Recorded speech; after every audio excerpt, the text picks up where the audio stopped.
Hey guys, in this video we're going to talk about how to get pre-approved and stay approved. What you need to know. Check it out.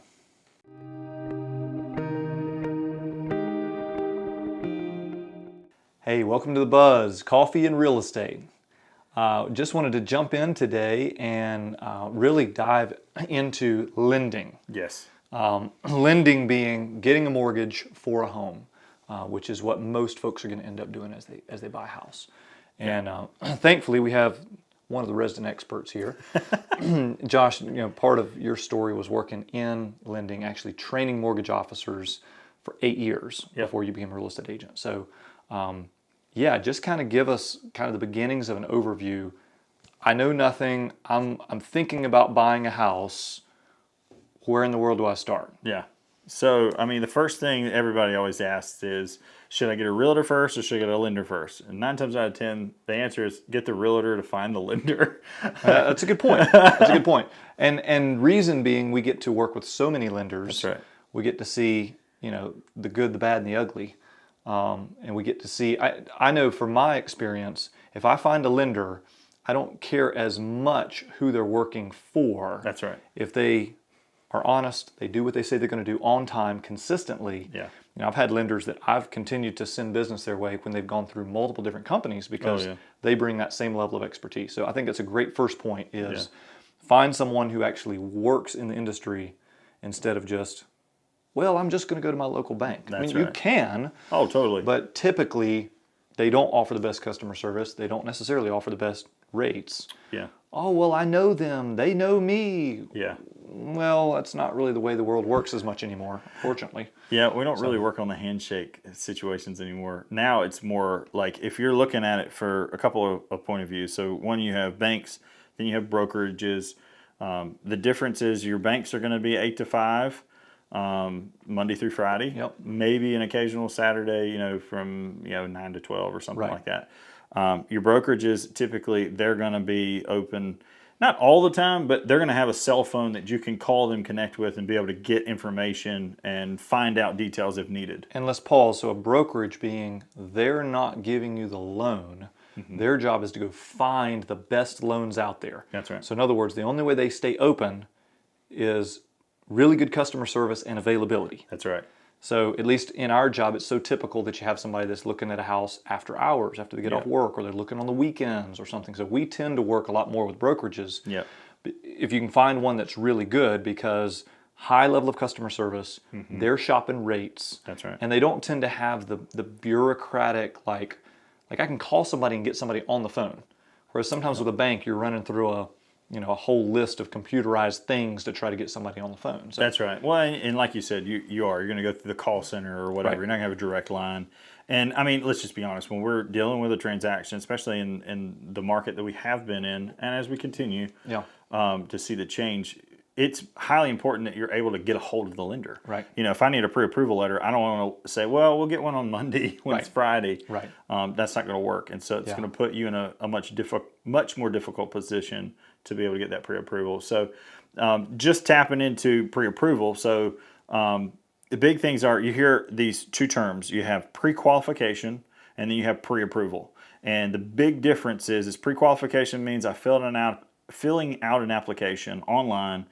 This is the information that I've given to them, and they're basing their approval on what you said. So they're not the same term. Pre-qualification and pre-approval are actually two different things. Totally different things. Because a lot of people, even real estate agents in the industry, use those sort of interchangeably. Oh, yeah. But you're saying they're not. They're not the same. Okay, so level one, the simplest is pre-qualification. Pre-qualification. So pre-qualification means I did my app, and this is what I'm saying I have to offer. And they're going to put it through basically a computerized underwriting. They're going to go through that process, and that process is going to say, all right, based on what you said, we can approve you up to this amount of money. Now, they are going to pull their credit score. And so they do pull credit. They pull credit. So it would require a social security number. Yeah. But a lot of times this is a 5-minute phone call, right? Yeah. Oh, yeah. It's hey, not long. Here's my social security number. Okay, you got a blankety-blank credit score. Here's how much I make. And here's how many debts I have. But it's all kind of like verbal. They're just trusting what you say. Yeah, so the credit pull is going to give them all of their information about what they owe and all of that. But what they're giving is, this is my income, this is where I work at, this is how long I've been there. That's the stuff that's really important. And they're going to, of course, give their personal information. But they're not providing proof of any of that with a pre-qualification. Exactly. There's no proof. Okay. So it could be shaky. That's right. Yeah, I mean, because people can, when they're filling the application out, they're not necessarily lying through it. But what they'll do is they'll say, well, I make $52,000 a year. Right. Right. Or they'll round up or round down. Sure. Well, rounding up and down can be the difference in 50,000 and 60,000 Right. on a pre-approval. Right. You know, so that's what gets shaky. So then you have pre-approved, which means that I have seen It's a level up. That's right. It's better. That's better. You have income already been checked. So I've seen your pay stubs. I've seen your W-2s. In most cases, I've seen your tax returns. Okay. So that I know that you've had 2 years worth of history. So all of those kind of things that could be a hiccup in a pre-qualification are now off the table. So you just had a buyer recently. Yep. Got a pre-qualification. Yep. Kind of insisted his way into this whole, like, I'm ready to look for a house thing. And then he ended up having a problem. Yep. So he got pre-qualified. It was a VA loan. Okay. And so he was going through the veterans, type setup. Yeah. And so he felt comfortable with that. And so we're like, all right, well, cool, that's fine. And it went through a credit union, and the credit union basically just sent him a pre-qual. And so in his mind, he's like, I'm good. And then when we got into it, they started asking questions about his income and his job and all of that. And that's where it got a big hiccup. But he was technically a temporary. He was a temporary employee. He was through a temp Temp service. agent. Yeah. But he'd worked there for a while. That's right. But he was still technically temp. Exactly. They didn't ask him. Yep. He didn't know to tell them. That's right. And it ended up having the whole transaction fall apart. Yeah, the whole thing just kind of collapsed. And the sad thing about that is we talked to him and we said, hey, why don't you talk with a preferred lender, make sure we got our ducks in a row and so forth. And he's like, no, I really want to go this route. And I was like, all right, that's fine. We'll go that route. And I didn't ask some of those questions. He didn't disclose some of those questions, so I didn't dig into it. I just assumed that you were working a full-time job. Yeah. And so that was where the hiccup came in. We did go through multiple other lenders. You had after 5 or finding 6 out. and unconventional, all sorts of options. Yeah. I mean, we had him in a place where we could get him approved, conventional, but the down payment was the issue. And then we had him approved with another financial institution for VA, but the rates had changed. And so there was a lot of hiccups that kind of got in the way. Other than that, we've been able to fix the problem. But, it was just finding different lenders. I mean, I talked with 6 different lenders and called lenders that I knew and said, hey, who do you know that would do this loan? Right. And so we found people that would do the loan, but with all the other circumstances changing, that's what messed it up. So it's nice to have the pre-approval because the lender has verified your income, they verified how long you've worked there. That's right. And also they would have gotten tax returns. So like I had a person trying to get pre-approved recently that had great income, except because of the field they were in, they were running their own business, so that complicates things as well. Totally. 1099, self-employed, which typically a lender is going to ask for 2 years of tax returns with self-emploed. But not only was it self-employed, but sometimes 3. Sometimes, well, anyway, so this guy, he had 3 plus, I think, but it turned out that what he was listing on his 1099s was different because he was in a service industry, he was in the massage industry, and he didn't end up, some of it was cash, right? So it wasn't verifiable, and that ended up posing a problem. Thankfully, we didn't get too deep into the process before we discovered it, but that's just another reason why you want to go ahead and get fully pre-approved so that all of that stuff has been checked. That's right. And the reason why I say 3 years sometimes is because if you're starting a business, your first year is not going to be the same your second year. Oh, true. So and that was the way it was for us. Like when we were looking to purchase, I had 4 years of tax returns, but every year I was getting more money in. So then they were basing my taxes off of, the first year and the second year. It was like, well, I made a lot more money this year than I did last year. And so they kind of looked at all of those years and said, okay, he's escalated this much, this much, this much. And they were kind of able to give me a little bit better of an approval. Now there's another level that you can actually go to that a lot of people don't know about. That's right. So you have the fully underwritten approval. Okay. So basically you've went through step 1 and 2, which is pre-qual and pre-approval. Okay. You've done all those steps. You've turned your income in, all of that. And then what's going to happen is anytime, and this is kind of just the step process in any loan anyways, You start with an application online, then your lender sees it, they ask for a couple of documents, Right. then you go to underwriting, and then you're quote unquote fully approved. And the underwriter is the one who is double, triple checking. Yes. They look at the whole picture. It's not a computer. Yeah. It's somebody actually saying, okay, this whole rounded picture right here is good to go. That's right. Okay. Yeah. So they're kind of like the fine tooth comb, Okay. making sure everything, all my ducks are in a row, that Yep. kind of thing. Yep. They're also going to be looking at your banking accounts. They're Gotcha. going to look at your tax returns in depth.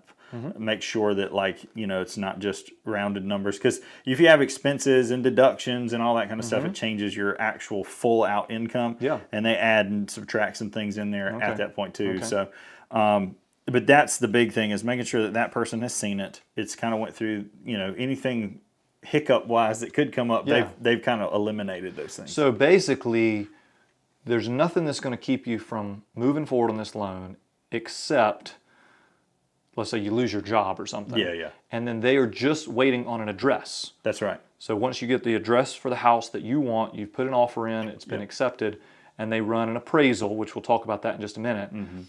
That's the only things that if you get fully Yes. underwritten approval, That's right. that's the only things they're waiting on. That's right. So Okay. approvals, or anything that would change an approval on an underwritten loan would be the house itself. Gotcha. It's going to have to be appraisal. It's got to be inspection. It could be, structural issue, something Yeah. that they find lending wise they don't want to lend on. Gotcha. That's the only thing that's going to come up. The credit score shouldn't change.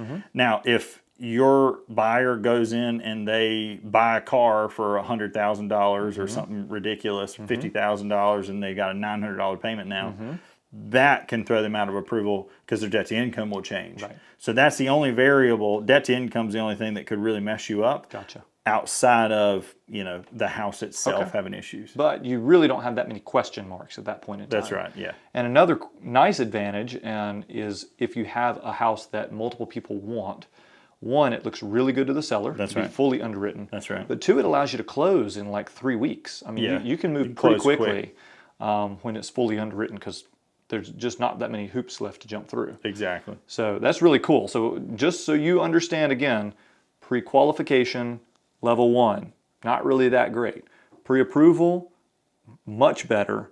Fully written is ideal, but a lot of times we don't even have to have somebody go through level 3. Yeah. If they're at least at level 2, Yeah. we're ready to move forward and That's take a look right. at homes and that sort of thing. That's right. Yeah.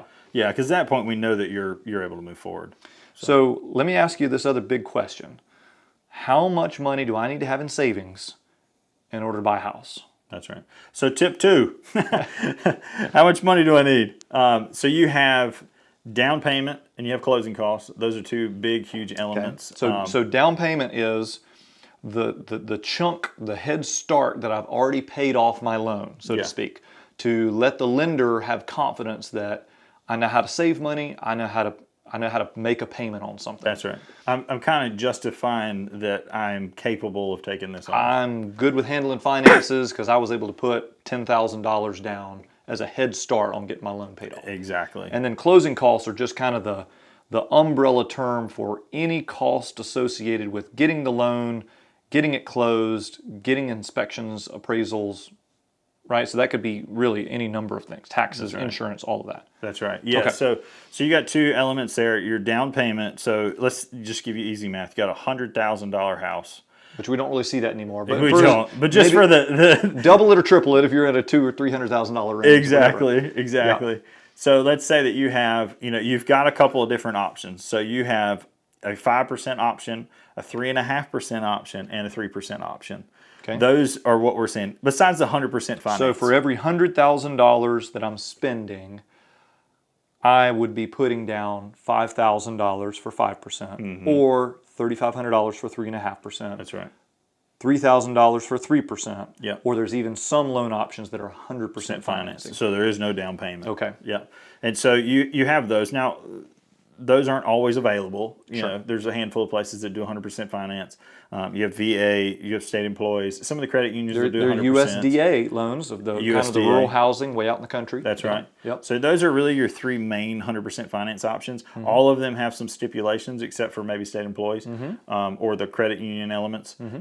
Those are conventional loans, so they're kind of your best best case scenario. Okay. Sometimes they come with some caveats, like they're an ARM, or there's a higher interest rate or something like that. Which we talk about ARMs, adjustable rate mortgage, just to clarify. So what you're saying is you could be able to avoid a closing costs, 100% financing, but that doesn't necessarily mean that's the best loan for your situation. That's right. That's where you need to go talk with an expert to see. But there is that option. Not necessarily the best choice, but it could be the best choice. That's right. Okay. Yeah. So you may come into it and not need as much money if you go the 100% options. Okay. The second option is your 3% option, Okay. which is a conventional. It's for first-time home buyer. Some lenders offer that, and some lenders don't. Okay. A lot of lenders are 5% on a conventional. And when we say conventional, we're saying this doesn't have a government-backed guarantee to the lender. So it's a less expensive loan. There's less hoops to jump through. It's just like a regular mortgage, basically. That's right. Yeah. Okay, gotcha. Yeah. So you have FHA, VA, USDA. All of those are government loans. Okay. And all of those loans are going to be something that Freddie Mac, Fannie Mae, or Ginnie Mae, or some of these big investment companies, Large government investment companies. they're going to be able to tell you this is what you have to do to get us to buy your loan. Gotcha. So you have to meet this cookie cutter kind of mentality. Okay. Whereas a conventional, you don't have that cookie cutter mentality. They're Then going to it's have just guidelines. between you and the bank, basically. That's right. Okay. There's some guidelines, of course, but Sure. they're not. They're much more lenient. Okay. And so your conventional 3% and 5%. And those are probably, I mean, especially when you're in a competitive market, those are the ones that you want. You want a conventional loan, you want that 3 to 5% down. If we're helping a seller, That's right. and That's what you're we're looking at. seeing offers coming in, we want to see a conventional loan more so than we want to see something that's government backed. That's right. Yeah. Okay. Just because there's not any hiccups. I mean, with FHA and VA, you've got addendums that can get out. If it doesn't appraise correctly, there can be earnest money that can be lost, and there's just a lot of little hoops that can happen.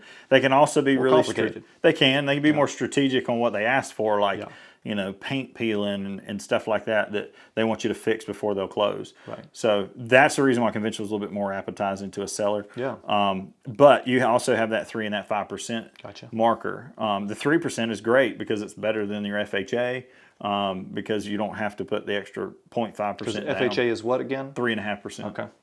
So you've got those options, which I think are helpful. But depending on which one of those tiers you fall into, if you go like a state employees, we're at 100% finance, and with state, I know they do 100%, and then they give you $2,000 towards closing costs. So there's some good options there, and that's a lot of those credit unions. So you could go those routes. At the same time, if you go FHA, the benefits to FHA is you got a higher debt to income ratio. And you could get passed with a lower credit score, That's right. Yep. So let's say you don't have perfect credit, you could go with an FHA and you can still get approved for the house that you want. Yep. Whereas maybe you couldn't get approved conventional. That's exactly right. Okay, so the FHA does have a place. Yes. More hoops to jump through. Yeah. But you can get a little higher in your income, your debt to income ratio, and you can do it with a lower credit score. Yep. Okay. Yeah. All right, cool. Yeah. So and in most cases that threshold's about 620. 620. There's flexibility. It's not like a hard number. There is flexibility there, but 620 is kind of like one of those. If you're below 620, it's pretty. So if I'm going to go to freecreditreport.com and I got a 560 credit score, you're going to need to do some work. I need to do some work before I even start the process. That's right. Okay. But if that's the case, that doesn't mean don't call us, don't talk to us. It means call us and let's get you connected with a lender. We have a game plan to get That's right. to get from the 500s up to where you need to be. That's right. It's just understand I'm not going to buy a house in 30 days. Exactly. You're probably looking at 6 months to a year in most cases. It could be faster if there's a quick fix. Yeah. Sometimes you just have too much debt, and that's what's pulling down your credit score. Maybe you got a $1,000 credit card, and you got it at $800, and so that's hurting your score.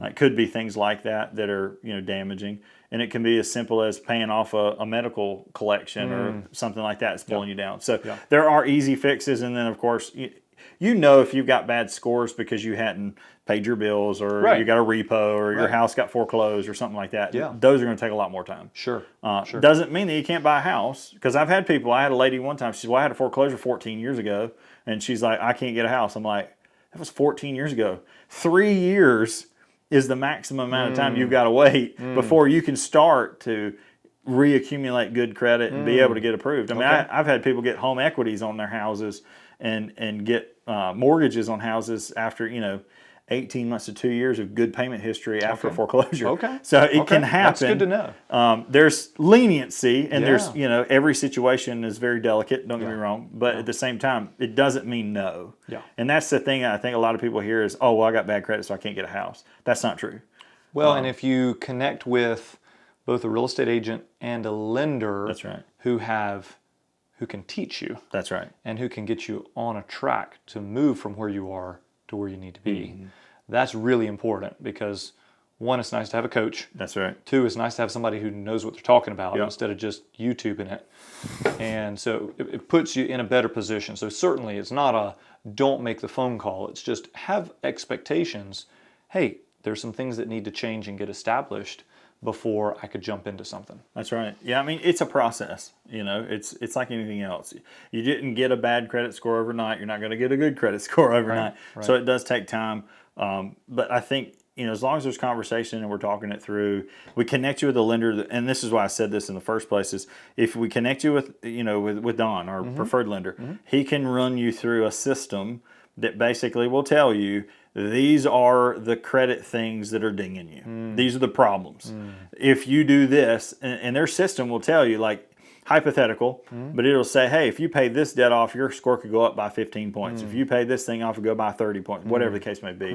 I'm shooting out numbers, but you can go through that process, and that can get you ready to purchase or give you an estimated amount of time. Yeah. So So let's talk round numbers real quick. Yeah. Okay, because there's tons of different things. Even what time of year you end up closing could affect your closing costs, because you're paying taxes for certain chunks of the year. But typically what we've seen, like, give me just a rough ballpark, $250,000 home, kind of, first time starter home, something along those lines.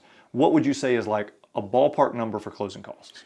Yeah, I mean, I would say, now we're talking closing costs, not down payment. Down payment, Okay. we've already kind of said. So that's that 5, 3, 3.5, whatever that may be. If you're talking closing costs, it is going to vary. So most lenders are a 1% origination fee. Okay. Some aren't. Some are less. Some are That's just a fixed the fee. fee to get a loan. That's right. 1% of the sale price of the house. That's basically how they're making their money. Okay, Right. gotcha. So you're paying the lender to do your loan. Yeah. That's one element of it. Then you have taxes. That's another element. You also have, HOAs, and there's all those things that can kind of factor in. So round numbers, I'd say shooting low, let's say you got a state employees loan, maybe you're, $3,000, $4,000. If, and it could be higher than that. Don't quote me on an exact number, but I would say between 3 and 10 is a safe bet. 3 and 10. Most of the time, you're probably going to be sitting between 5 and 8. Okay. So 5 to 8. All right. So I got several $1,000s in the bank. I finally got into that job. I got my degree. I'm cooking now. I'm being able to save some money finally.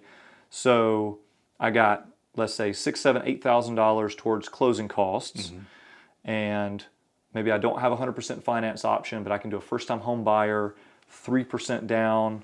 I'm kind of thinking about a $200,000 loan based on, the mortgage calculator or the real estate agent or the bank that I talked with. So that's about 6. So I'm in a $12,000 to $15,000 range type of thing. Yeah, I mean, in most cases, when I tell people, if you ain't got 10 grand set aside, in most cases, not all cases, sometimes we get closing cost assistance, which we're seeing now. But in the previous market that we were just in, if you didn't have 10 grand, you weren't buying a house. And that was low. Because you needed a higher end due diligence. Right. And Thankfully, stuff like that, hopefully we don't get back into that craziness. But really, you're saying 10 grand is a nice, if you had to throw a number out, that's a good number, a goal for someone to shoot for. And then, depending on how the transaction gets structured and what area of that they're working with, what kind of house they find, is it a fixer-upper, all those sort of negotiation things, it could be a little bit higher, a little bit lower than that, is what you're saying. Yeah, I mean, because you can, we're seeing $5,000, $8,000. I mean, I think we just had one that was $15,000 worth of closing costs. So there's definitely a big change in market. Sure. So we're seeing that closing cost is an option again, whereas it was not for the last probably 18 months. And this is the seller actually contributing money out of their proceeds as part of the negotiation. That's right. Towards the buyer's closing costs. Exactly. So, and again, if the seller's got 17 offers in 14 minutes, then they don't need to do any of that. But now that things have started to get back into more of a normal pattern, it is, you're right, very common to have several $1,000s that the seller will say, okay, well, if you'll give me this sale price, I'll kick in $2,000 towards your closing costs. That's right. Yeah. Yeah, which I mean is super helpful for you. So that's why we say 10,000 is great, but sometimes you don't need but 4. Because if I can get you $5,000 in closing costs, well, guess what? I pretty much covered all your closing costs. Right. I'll say this too. This is just this is something that will eventually come back around if it hasn't yet. Is down payment assistance. Okay. That's going to be a huge piece that's going to come back around. $8,000, I think, with NC Housing, and then in Guilford County, I think you get up to $10,000. So you get $18,000 in down payment and closing costs on a house. And I've had people in previous, let's go back 2 or 3 years ago. I've had people walk away from the closing table with a check that were buyers. Wow. Like they put down $1,500 in due diligence and turned around and got $1,500 and maybe even a little bit more back because they had all of that excess. So there are ways of doing it. Yep. But typically, that's right. It's good to have a number to shoot for, right? That's right. Go ahead and connect in early with somebody who knows, because if we can connect you with a good lender, they can take a look at your financial picture and they can be able to say, okay, here's what you're looking at based on the money that you have coming here and your credit and your income and all of that. But if I had to have a number, 10,000, good number. Yep. But there are ways of reducing that. Yep. And there are also ways of paying down and doing you don't have to do 5% down payment. Some people do 20 or 30 or 40% down payment and they'll keep your payment really low. And of course, that's going to increase the money out of pocket. That makes a lot of sense there. So just kind of as we begin to circle back around on this thing, what would you say, kind of 3 tips, like, okay, we've used a lot of terminology, but in recap, here's the game plan for somebody. Yeah, first would be talk with a real estate agent, get a lender. Okay. Go through the pre-approval process. Not pre-qualification. That's right. Okay. Make sure you get pre-approved and that you're solid. Okay. Stay in contact with the lender throughout that process. Okay. So rates change daily. They are changing frequently now. Yeah. So before you make an offer on a house, that's one reason why we say use a broker. Yeah. Call them and say, hey, look, I'm about to make an offer. Has anything changed? Where am I at? What's my payment going to be? Estimates, so forth. Then your down payment stuff that we talked about before. Okay. How much do I need down? What can I go to table with? Because the more money you have, the more appetizing you are as a buyer. And the more options you have. Exactly. And if something comes up unexpected, you have the money to be able to handle it. Exactly. So, yeah. So, and then the other elements of that is your closing costs. How much can we potentially get you in closing costs, but how much could you have ready to go ahead and pay that to be, that offer that gets picked? Sure. And then the other element of it is credit repair. So let's talk through, what do I need to do to get my score to where it needs to be so that I can purchase and so that it makes more sense.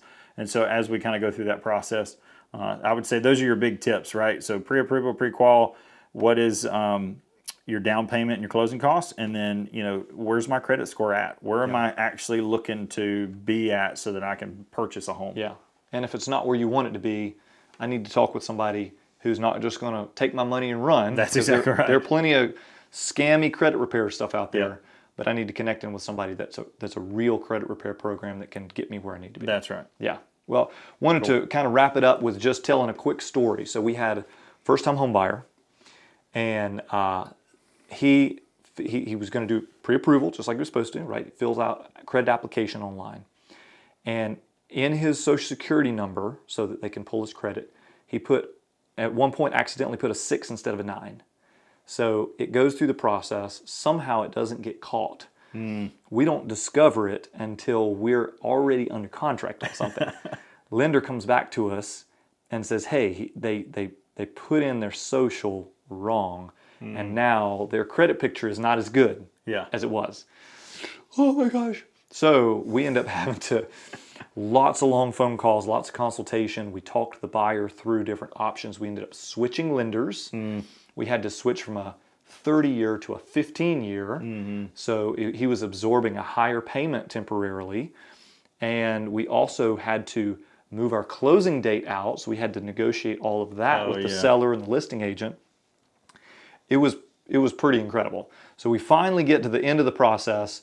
Everybody's just ready for this thing to be over with. You know? And he had been awesome. He'd done everything we needed him to do. Yes. Oh, just jumped. He was really amazing. Well, 4 days before closing, which is right over Thanksgiving, this just happened. All of a sudden, the listing agent calls me and says, hey, all the copper in the heating and air system just got ripped out. So it had been vandalized. That threw this whole wrench in the works. And thankfully, the seller they knew somebody who jumped on it and they got it done. They got it done and we closed. Not closed on the original timetable, but we didn't have to bump closing a second time. And it was an adventure. It was a saga. This guy has finally gotten into his house. It's great. The sellers were finally able to get it closed. But just the little things. So just paying attention to some of the little stuff as you go. Sometimes that gets automatically caught. Sometimes it doesn't. So just kind of a note. If you fill out your stuff, put the right information on there. That's exactly right. But yeah, I mean, congratulations to this young man. He's gotten himself into a good house. So, yep. Well, cool deal. Well, let's wrap it up. So, guys, thank you so much for watching this. If you have anything that you'd like us to talk about in our next up-and-coming videos, please leave us a comment, like the video, share it with somebody who's looking to purchase a home, and then also subscribe and hit the little bell so that you know when we have a new video come up.